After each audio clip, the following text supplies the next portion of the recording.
Salam alaikum. Bonjour, bonsoir et bienvenue dans ce nouvel épisode de HippoTalk. Avant de démarrer, je tiens à vous souhaiter une très bonne année 2025. Que cette année soit remplie de santé, de bonheur, de joie et d'inspiration. J'espère que HippoTalk continuera à vous inspirer et à vous accompagner tout au long de cette année. Aujourd'hui, nous tournons à Djibouti pour bien commencer cette nouvelle année. Et j'en suis vraiment très heureuse.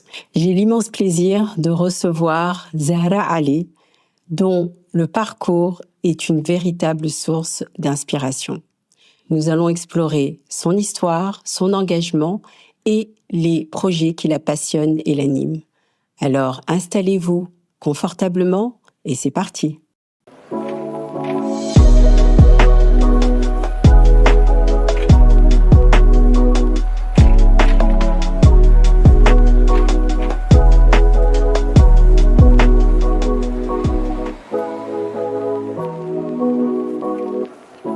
Assalamu alaikum Zahra. Alaikum salam Hibo. Comment tu vas? Je vais bien, merci. Oui. Un peu stressée, mais sinon ça va. Écoute, tous les invités se sentent un peu stressés au début, mais après tout se passe bien.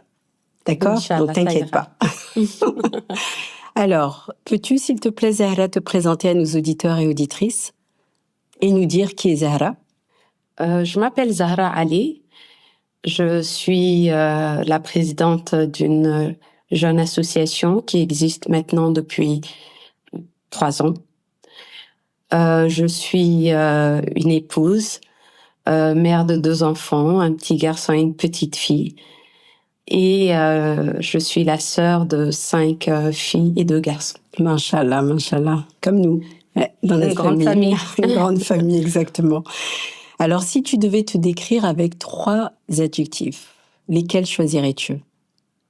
Alors, je dirais altruiste, bienveillante et fonceuse. Ah, j'aime bien ce 3e adjectif. Mon mari n'aime pas vraiment. C'est vrai? trait de caractère, oui, il n'aime pas. Il me dit très souvent mal au frein. Oui, Oui. ok. Alors, quel genre de petite fille étais-tu? On aimerait un peu connaître la petite fille que tu étais, tes aspirations, tes rêves. Alors moi, je rêvais d'être hôtesse de l'air. Moi aussi. Et mon papa voyageait énormément D'accord. pour son travail. Et ma maman était... Allah yarham mon papa. Et ma maman était commerçante. Donc, je voulais faire partie de ce voyage. Comme il prenait l'avion, je me disais, une hôtesse de l'air, Oui. elle est tout le temps dans un avion, donc tu pourras les accompagner. Et d'ailleurs, ça a développé une phobie chez moi. J'ai la phobie du voyage. Comment tu expliques cette phobie? Alors, jusqu'à présent, quand j'ai un proche qui part en voyage, que ce soit des amis très proches ou alors la famille, je pleure énormément. C'est vrai? Vraiment. Vraiment. Étrange. Oui. Et c'est pas que j'ai peur de ne plus les revoir ou quoi que ce soit, mais c'est juste un sentiment inexplicable que je ressens et qui fait que j'arrive pas à contrôler mes larmes. D'accord. D'ailleurs, ça se moque un peu. Ma Ouais, famille ta se moque famille un se peu de moque. moi. Voilà. Alors, Zahra, en grandissant, qu'est-ce qui a marqué ton cheminement personnel et professionnel? Alors, pour la petite anecdote, Hibo, mon papa disait que, comme je l'ai dit précédemment, j'ai 2 frères, dont l'un est l'aîné et l'autre, c'est le Benjamin. Et nous, les filles, on se trouvait au milieu. D'accord. Et mon papa, Allah yarham, il disait que c'était ces 2 bergers et son troupeau. D'accord. C'est joli. Oui. Et que le premier nous montrait le chemin, alors que le dernier veillait sur nous pour qu'on ne puisse pas sortir, qu'on s'égare pas. D'accord. Et moi, je lui disais, mais pourquoi est-ce que on on serait pas hébergés nous aussi? Oui. Pourquoi est-ce que tu veux Pourquoi qu'on les soit, filles sont voilà, exclues? pourquoi les filles sont un troupeau de moutons, de chèvres, Ouais. mais pourquoi un troupeau? Mhm. Et ça le faisait rire, mais voilà, moi, ça me titillait. D'accord. Un peu plus que mes sœurs, bien sûr. Mhm. Donc, je pense que le sens de l'équité, de Oui. l'égalité, je l'ai développé quand même très, très jeune. Très tôt. Donc, la fibre sociale se trouvait vraiment en moi. D'accord. Alors, tu es partie en Belgique, donc tu as grandi un peu à Bruxelles. Raconte-nous un peu ton expérience, naviguer entre deux cultures, entre la culture djiboutienne et ensuite se retrouver en Belgique, en Europe. Ce voyage en Belgique a été un choc culturel pour moi. Partir de Djibouti, avoir des valeurs djiboutiennes, débarquer à Bruxelles et de nouveau m'imprégner d'autres normes sociales a été un réveil, une prise de conscience sur beaucoup de choses dans ma vie. Ça a réellement changé le cours de ma vie, je dirais. Oui. Aujourd'hui, justement, Zahra, tu es militante contre toute forme de violence sur le genre. Et je pense que parmi ces violences, les mutilations génitales est au cœur de ton association et de ton engagement. Est-ce que tu peux nous expliquer pourquoi?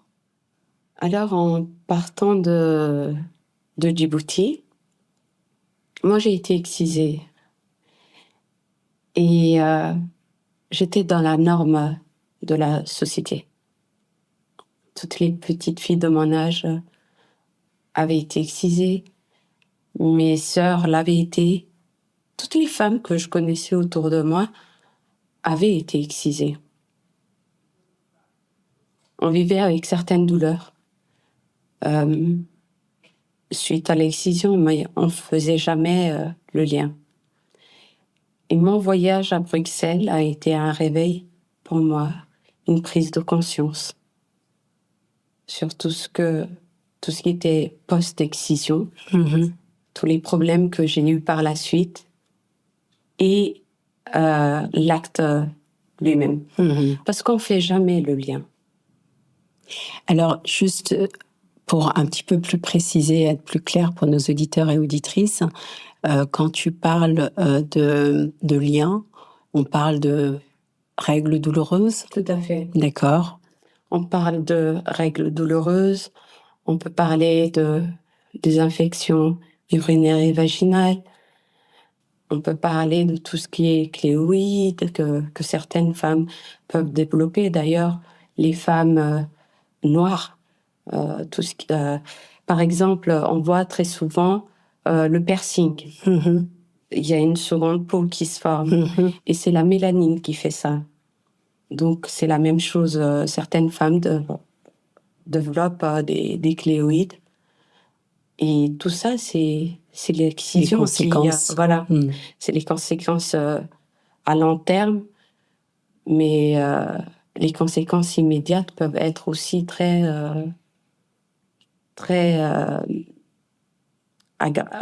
aggravantes. On peut parler d'hémorragie. On peut parler de transmission de maladies. Si on utilise la même lame pour exciser plusieurs petites filles, il y a risque de transmission de MST. On peut parler de mort immédiate aussi, décès. Si une petite fille fait une hémorragie et qu'elle n'est pas ramenée à temps à l'hôpital, elle peut décéder de ça. Oui. Mais on ne remet jamais en question l'exciseuse qui fait ça ou l'excision elle-même. On dit très souvent, c'est la tradition. Voilà. C'était pas ça, c'était pas de sa faute, elle devait mourir. Certainement, tout le monde va mourir. La volonté de Dieu. Voilà. Mais qu'est-ce qui a fait que cette petite est morte? On ne se pose pas vraiment ces questions-là. Et moi, ce voyage m'a permis de voir un peu plus clair. Et finalement, quel a été le moment exactement où tu as vu les choses plus clairement et où tu t'es dit tout ça, en fait, c'est à cause de l'excision et je vis des choses difficiles Oui. à cause de l'excision. Alors, j'ai été malade. D'accord. Lorsque je suis arrivée en Belgique, j'ai eu une infection ganglionnaire. Donc, j'ai été hospitalisée et j'ai rencontré une dame, une infirmière sociale pendant mon hospitalisation, d'ailleurs qui m'appelait la reine de Saba. Et elle s'appelait Liliane. Cette dame et moi, on échangeait énormément. C'était une dame d'un certain âge. On échangeait énormément. Elle venait très souvent me voir dans ma chambre. Et un jour, j'étais pas bien du tout, j'étais malade. Et elle me dit, mais qu'est-ce qui se passe aujourd'hui, reine de Saba? Donc, je dis, une fois par mois, j'ai mal. Et voilà. Et elle me dit, mais une fois par mois, oui. Est-ce que tu as été excisée? Comme ça. Oui. Elle a dû rencontrer sans doute d'autres femmes également. Pour être honnête, lorsqu'elle m'a posé la question comme ça, j'ai pas vraiment aimé la manière dont elle me l'a dit. Je me disais, mais est-ce qu'elle est légitime? Pourquoi est-ce qu'elle me parle d'excision? Oui, elle en sait rien. Et puis, c'est certainement pas à cause de ça. Et puis, elle, qui est-elle pour juger pour assimiler tout ce que, l'excision et ce que je suis en train de vivre là maintenant.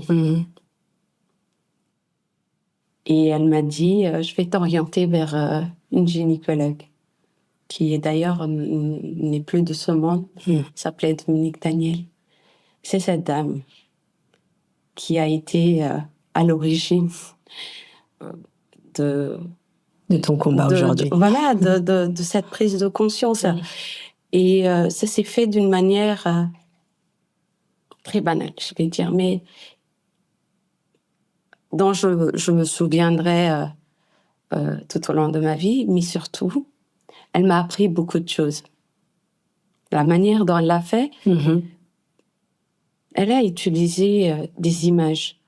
Ok. Et elle a utilisé certains mots que je vais dire. Mais au jour d'aujourd'hui, moi, je fais très attention aux mots que j'utilise. Parce que des fois, pour moi, oui, ça a éveillé quelque chose, mais il faut faire très attention les mots qu'on emploie. Des fois, ça peut, heurter, tout à fait, ou ne pas avoir l'effet escompté. Alors, elle m'a montré 2 photos. Et elle m'a dit, Zahra, voilà, toi, tu es comme ça. Et là, c'est celui d'une dame normale. Et c'est le normal qui m'a donné une claque. Je me suis dit, mais de là où je viens, j'étais normale. J'étais comme toutes les filles de la famille, toutes les petites filles de ma génération et même plus grandes. Ne pas l'être était dans la normalité. Et puis, je fais ce voyage et je viens ici, en Belgique, et je suis de nouveau anormale. Je ne suis plus comme les autres. Alors que je ne l'ai pas demandé, je veux juste être moi. Et j'ai pleuré. J'ai pleuré d'une manière qui l'a effrayée elle-même. Elle m'a dit, mais est-ce que c'est moi qui viens de t'apprendre ce que tu as vécu? Je dis non, je le savais. Mais là, je ressens juste de l'incompréhension. À quel moment je vais pouvoir être moi-même? Ne pas répondre à des standards fixés par la société. Et elle m'a orientée vers une association. Le jour même, je suis allée dans cette association et j'ai rencontré un monsieur qui m'a ouvert la porte. Je me suis dit, Zahra, comment est-ce que tu vas pouvoir parler de ces choses-là à un homme? On ne parle pas de ça avec un homme. Et il a vu la panique, c'était un collègue sénégalais qui est devenu par la suite un collègue. Et il a vu la panique dans mes yeux. Il m'a dit, mais non, c'est pas moi qui va vous recevoir. Ça va être la présidente. Et j'ai été reçue par la présidente. Et je suis devenue bénévole le lendemain même. Et pendant 2 ans, j'ai travaillé en tant que bénévole dans cette association. Et puis, j'ai été engagée. J'ai travaillé là-bas à peu près une bonne dizaine d'années. 10 ans. Oui. J'ai appris vraiment beaucoup de choses. Et je pense qu'en quelque sorte, c'était ma revanche sur ce que moi j'avais vécu.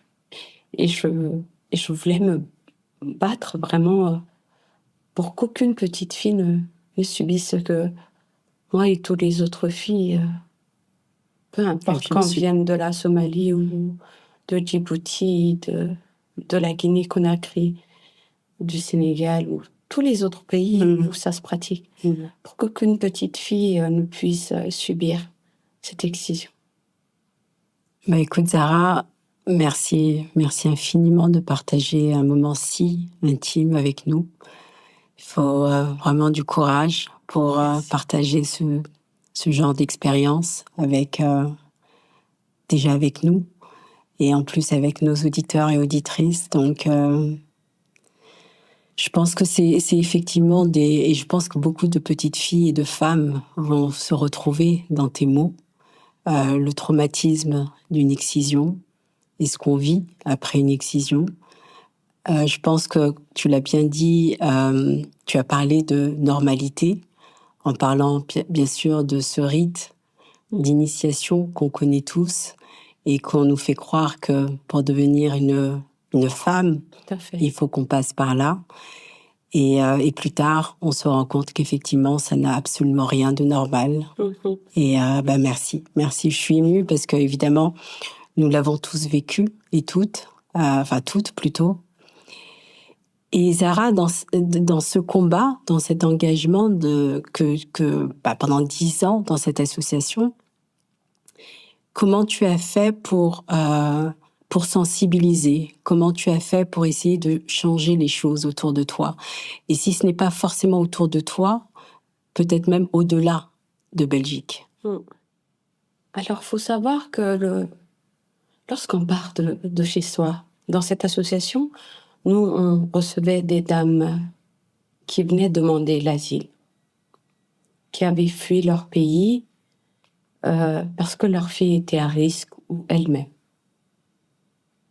Des petites filles qui n'avaient pas été excisées, mais qui allaient l'être.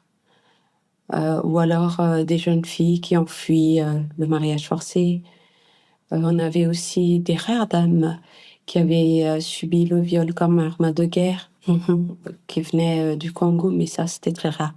Mais majoritairement, les femmes qu'on recevait, donc moi, je faisais tout ce qui était accueil et suivi des femmes.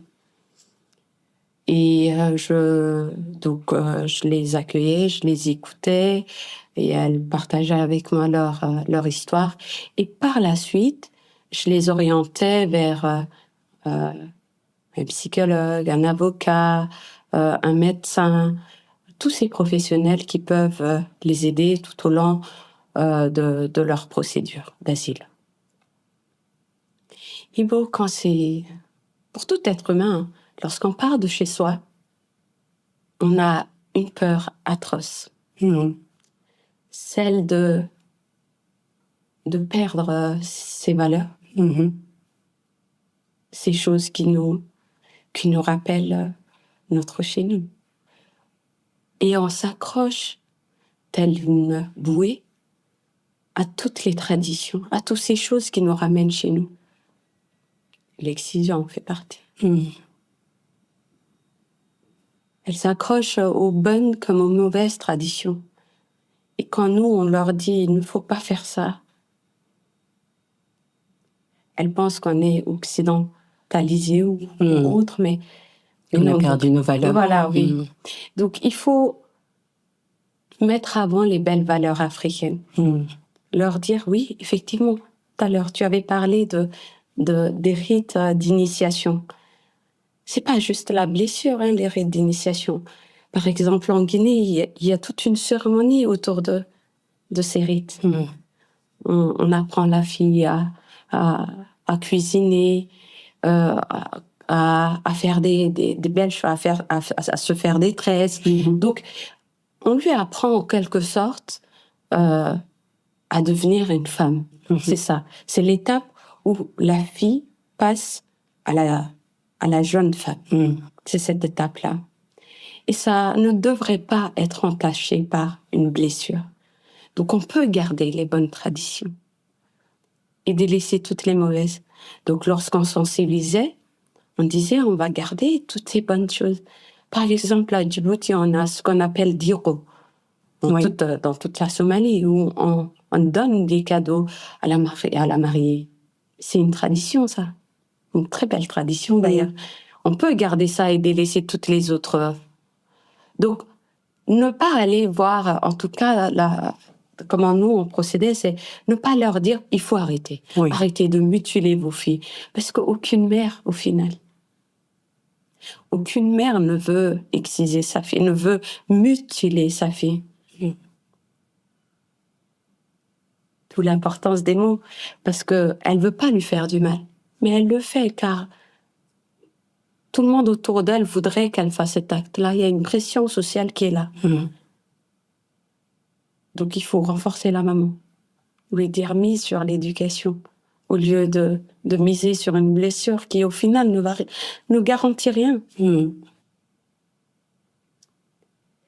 Le fait de promouvoir les belles valeurs qu'on nous a inculquées lorsqu'on était enfant ou jeune fille, ça, on peut le garder. Ça, c'est une bonne façon de pouvoir commencer la sensibilisation.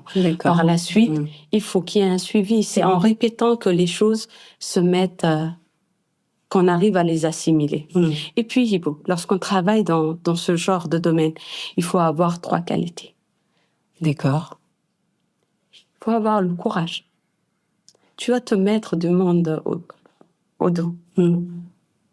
C'est pas toujours rose. Ensuite, il faut avoir de la détermination.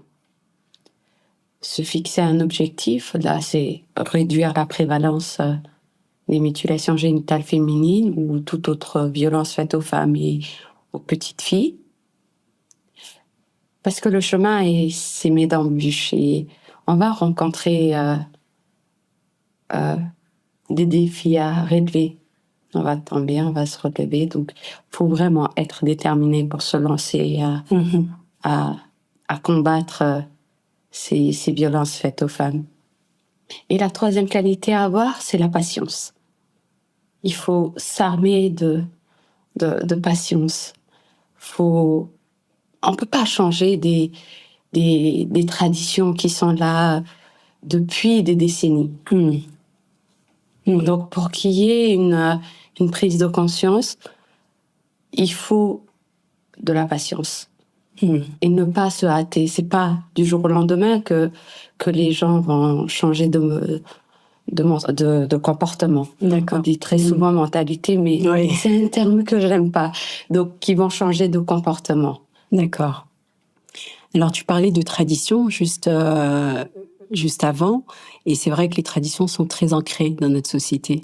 Quel a été le défi que tu as relevé et qui a été vraiment le plus difficile pour toi? Mon plus gros défi a été de sensibiliser ma famille. Alors un jour, j'étais en train de discuter avec une dame guinéenne qui avait une petite fille. Et pendant que j'étais en train de la sensibiliser, moi j'avais une nièce à cette époque-là. Et je voyais ma nièce à travers la petite fille qui était assise là. Je me suis dit, mais Zahra, à longueur de journée, tu es en train de faire de la sensibilisation, de la prévention. Qu'en est-il en fait dans ta propre famille, qu'est-ce qu'ils pensent de l'excision. Et dès que j'ai terminé avec cette dame, j'ai appelé ma sœur.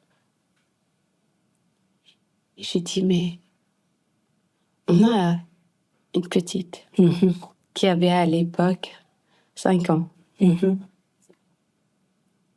lui ai dit, alors, est-ce que tu as pensé à la préserver ou qu'est-ce que tu penses de l'excision? Elle m'a dit, ben, elle va suivre le chemin. On nous l'a toute fait et voilà. Je dis, c'est pas possible. C'est pas possible. Je suis même pas légitime, en fait. Si j'arrive pas à changer les choses dans ma propre famille, comment est-ce que je pourrais le faire avec d'autres personnes? Et je lui ai dit, tu sais, ma sœur, c'est ma source d'inspiration. J'ai été très ferme avec elle. Je lui ai dit, non, si tu touches à cette petite, plus jamais je ne pourrai te parler. On est autant de filles dans la famille. On peut miser sur l'éducation de nos nièces. On peut prendre bien soin d'elles, on peut leur inculquer des belles valeurs. Mais elles ne passeront pas par là où nous sommes passés. Pour moi, c'était pas possible. Impensable. Et voilà, chacune est restée sur sa position. Et j'en ai discuté avec ma mère. Et d'ailleurs, c'était la toute première fois de ma vie que j'ai parlé de ça avec elle. Je savais que je travaillais sur les MGF et toutes les autres formes de violence faites aux femmes et aux petites filles. Et je lui ai dit ma conversation avec ma sœur. Et on a longuement discuté. On a échangé autour de nos expériences, de ce qu'on avait vécu. Et elle s'est alliée à moi. Inch'Allah. Et à deux, on a convaincu ma sœur. Parce que j'étais très ferme. Quand je parle des 3 qualités à avoir, c'est dans ces instants-là. Parce que j'aurais pu baisser les bras. Depuis, j'ai eu 6 autres petites nièces qui ont été épargnées, préservées. Je suis émue là. Et ma nièce, c'est ma plus belle fierté. Je le dis très souvent. Je la mets parfois mal à l'aise, mais c'est ma plus belle fierté. C'était la première des nièces. Il y a un proverbe somali qui dit c'est-à-dire, c'est le premier dromadaire qui donne la cadence au reste du troupeau. Je ne sais pas, du cheptel. En tout cas, les autres dromadaires. Et je savais que si, avec elle, je réussissais, toutes mes autres nièces allaient être épargnées. Qu'est-ce que c'est beau. J'ai un lien très fort avec cette petite. Parce que je trouve que c'est le socle de mon combat. C'est vrai, pendant mon travail, je vais dire, j'ai sauvé ou j'ai protégé des petites filles venant de différents pays. Mais celle-ci, c'était ma thérapie. Ça a été ma reconstruction. Vraiment. Aujourd'hui, elle a 25 ans. Inch'Allah. Elle a 25 ans aussi. Est-ce qu'elle connaît cette histoire? Oui. Oui. Je la raconte très souvent, même au sein de l'association. Et c'est très difficile de pouvoir aller contre tout le monde. Mais cette petite m'a permis de briser les chaînes de la tradition dans ma famille. Et tu as changé sa vie. Et j'ai changé la sienne, mais elle a changé la mienne aussi. Merci. Merci de partager tout cela. Très dur de reprendre. Oui. Je l'aime d'un amour infini, cette gosse, parce que c'est le socle de mon combat. Alors, on va parler maintenant de ton association, Talosan. Un très joli nom. Et je suis curieuse de savoir ce que ça veut dire. Talosan. Alors, Talosan, je l'ai créé avec les encouragements des amis très proches qui m'ont poussé vraiment à créer cette association. Et j'ai une amie qui me disait tout le temps déploie tes ailes, Zahra. Du coup, tu as besoin de ton expertise. Et le jour où je leur ai dit que j'allais créer l'association, on a fait un brainstorming autour de... Bon, j'avais le logo en tête. Je voulais un arbre où des jeunes étaient assis tout autour. Ok, autour. Comme l'arbre à palabres. On dit que l'arbre est la vie. D'accord. Et on a fait un brainstorming. Et ce mot est sorti. Alors, talo veut dire conseil. San veut dire bon ou quelque chose de sain. De sain. Donc, c'est des bons conseils. Talo, san. D'accord. C'est ça. Et quelles sont les actions que vous menez sur le terrain? Alors, les objectifs de l'association, c'est sensibiliser, prévenir, informer sur toutes les violences faites aux femmes et aux petites filles.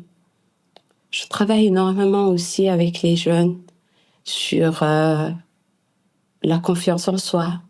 D'accord. Notamment en faisant des ateliers d'expression corporelle. Je travaille beaucoup avec l'art. Donc, on travaille tout ce qui est estime de soi, confiance en soi. Et une prise de conscience aussi sur les dangers liés à la violence en ligne. Tout ce qui est cyberharcèlement, qui est très souvent banalisé, mais qui a des conséquences très, très graves. Donc, on travaille sur ça. D'accord. Les jeunes ont besoin de cet espace où... Et je vois le résultat. Lorsqu'on écoute quelqu'un, on écoute avec les oreilles, on entend avec les oreilles. Mais lorsqu'on écoute avec le cœur, ça change tout. Ils avaient besoin d'un endroit où ils peuvent venir, où ils peuvent s'exprimer, en dessinant, en écrivant des poèmes, des slams, en faisant des pièces de théâtre, mais tout en parlant d'une réalité qu'ils vivent au quotidien. Les valoriser, c'est très important. Et tu as beaucoup de jeunes autour de toi engagés dans cette association? Oui. Je travaille avec des jeunes filles et des jeunes garçons. Au début, on m'a dit, mais c'est des histoires de filles, donc peut-être que tu devrais travailler avec les filles. Mais j'ai voulu les intégrer parce que pour avoir une société inclusive, il faut aussi responsabiliser nos jeunes garçons. Il faut qu'ils se rendent compte des violences que peuvent vivre les filles et qu'ils arrivent à comprendre. Très souvent, ils se disent, mais j'en sais pas grand-chose. Vraiment, il y a de l'ignorance. Et dès qu'ils savent de quoi il en est, ils s'engagent. Mes jeunes sont la force de Talosan. J'ai des jeunes engagés, impliqués, qui viennent tous les samedis. J'ai des ateliers les samedis après-midi et ils viennent. Pourtant, ils ont beaucoup d'autres choses à faire, des tournois de foot, de basket ou autre, mais ils donnent une priorité à l'association. Et cela prouve que un besoin était là. Oui.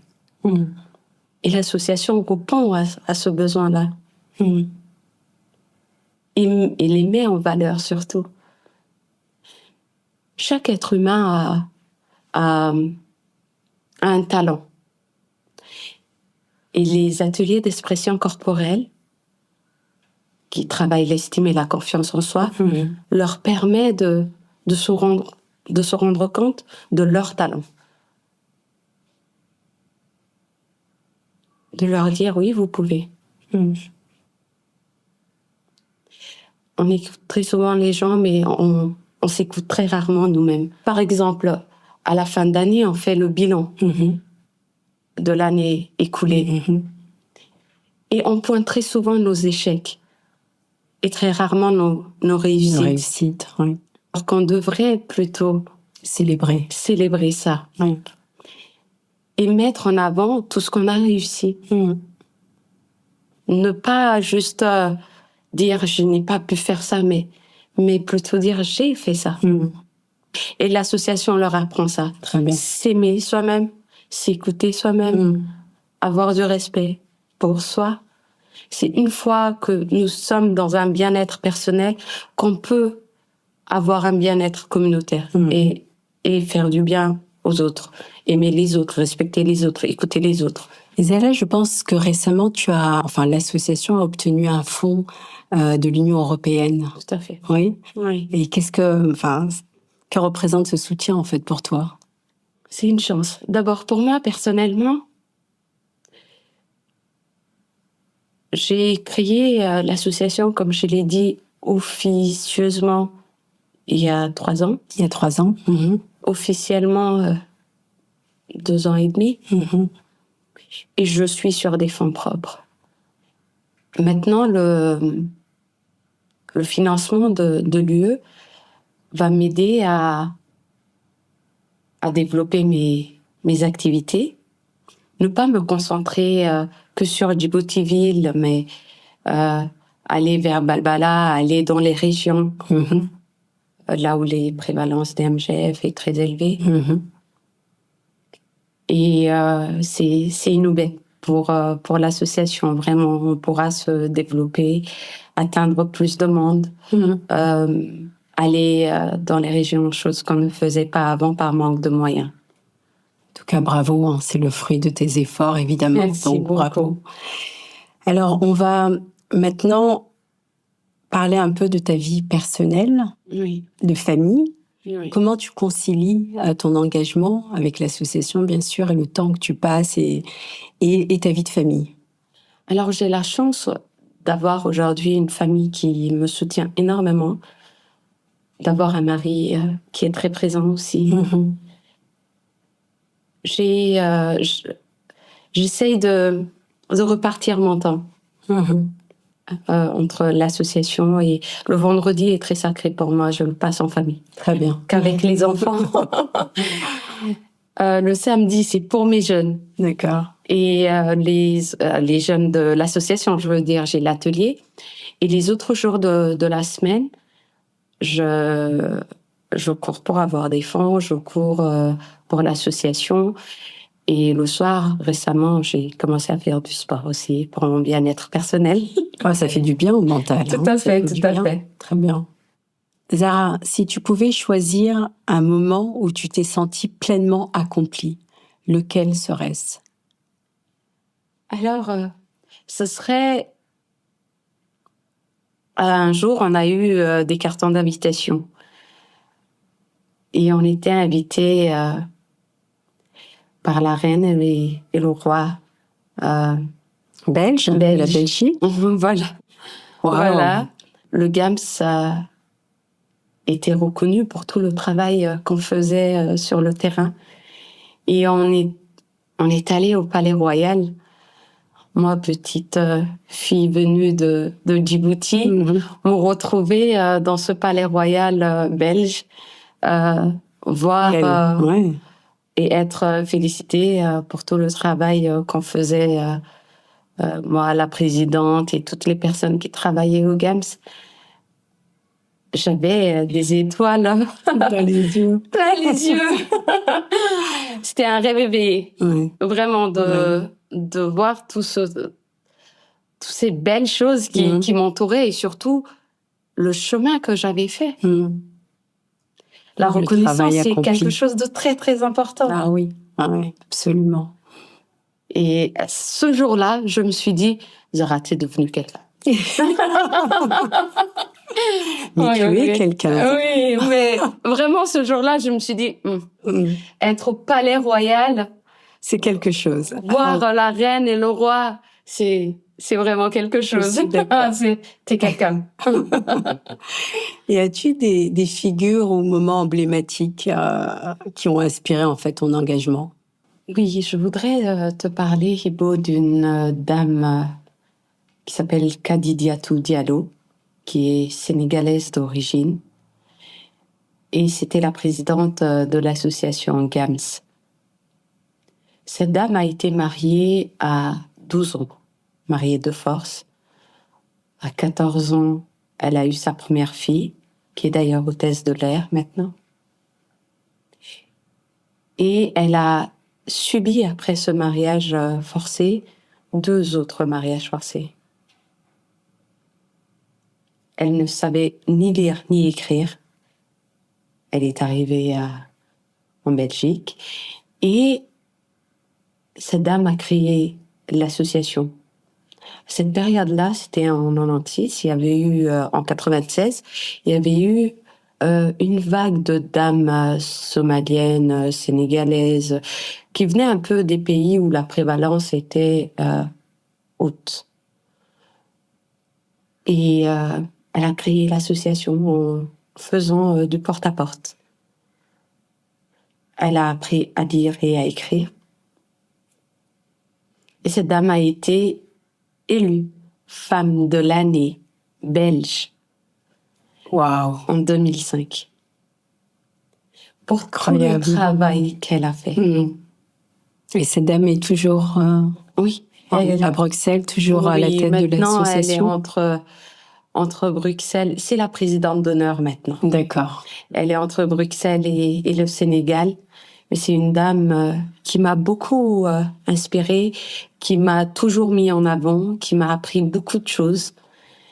Et c'est quelqu'un qui a pris une très grosse partie dans ma vie. C'est important d'avoir un modèle. Tout à fait. Très important. On arrive bientôt à la fin de notre épisode. Zahra, comment tu te sens? Ça va, plus détendue que le début. Oui. Oui. D'accord.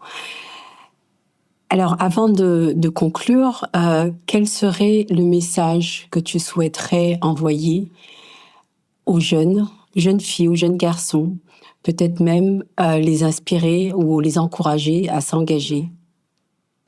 Alors, je dirais aux jeunes, ne restez pas passifs face à une violence. Ne restez pas spectateurs. Soyez actifs, engagez-vous, impliquez-vous contre toute violence faite aux femmes et aux petites filles. Je voudrais surtout parler aux jeunes garçons.